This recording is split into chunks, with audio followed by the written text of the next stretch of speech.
You're watching Oil Painting with Barbara Henderson. And in our last lesson, we covered this canvas getting ready to turn it into a real picture. So I wanted to just point out the picture that I'm kind of looking at. I painted this one years ago, and this is our semi-model. We're not trying to do an exact painting, but what I want you to notice is we did the lighter, the mountain, and gradually darker, and then darker at the front with a little lighter in the middle. Our light is going to come from this side, so our shadows will go this way, and light will reflect like on this side of the mountain because the light's coming from this direction. And then the light is on this side of the trees because that's the way the light would hit, and then it'll be a little darker on the other side. And then in through here you can see where we put the light spots. And we're going to do the old road that curves around, but we're not going to try the car. And the trees, we'll probably put 3 trees. Something you need to keep in mind is that you really want to go with odd numbers, anything that you do like that. Because if you go with 4, it just gets a little more formal. And this is pretty rugged looking.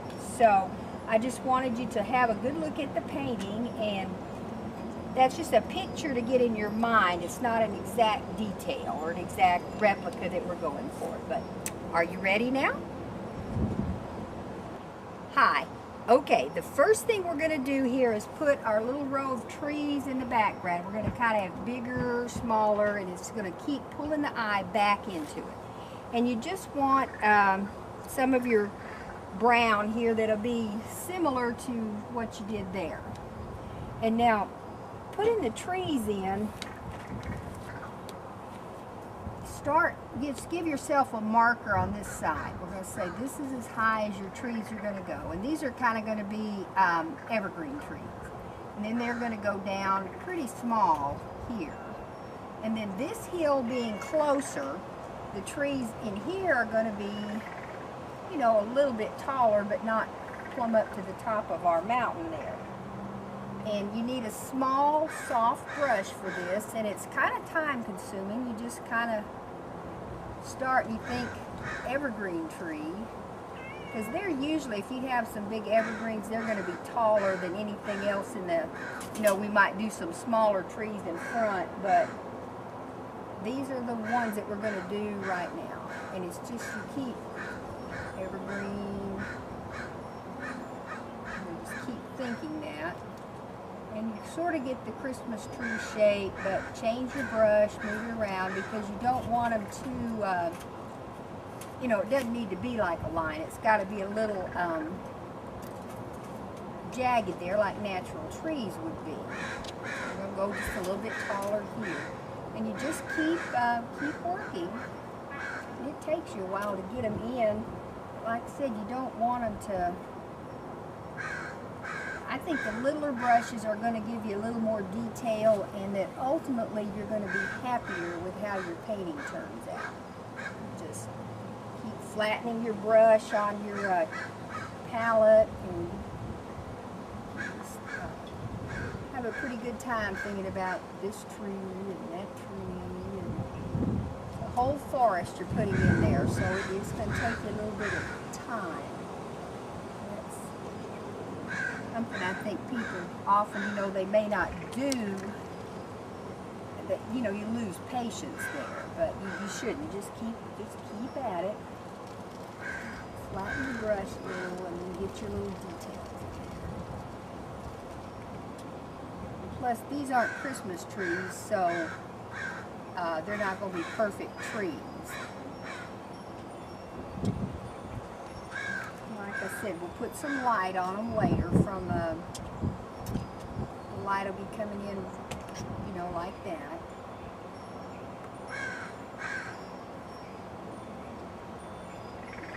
Like that.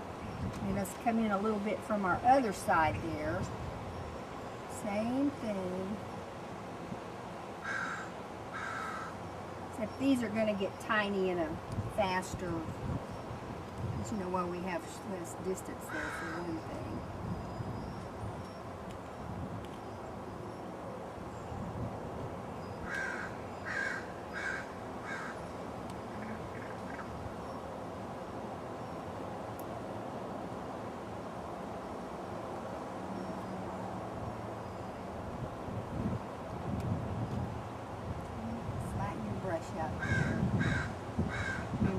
probably need to leave some holes in it.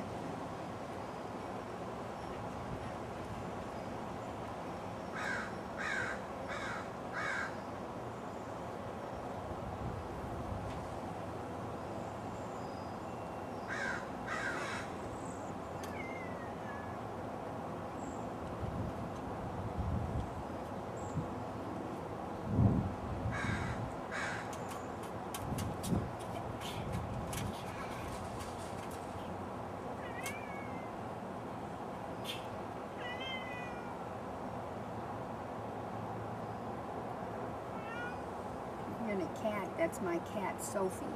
She's not happy that she can't come out and help. Sophie's a Siberian forest cat, which means she's got really long fur. You haven't had a mess till you tried to clean oil paint off a furry cat.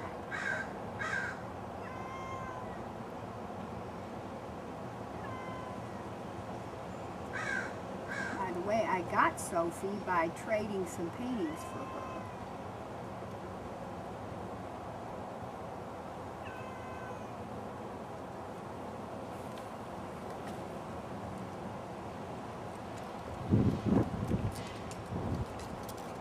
I'm just trying to run them together, but this one's really going to sort of come to the front.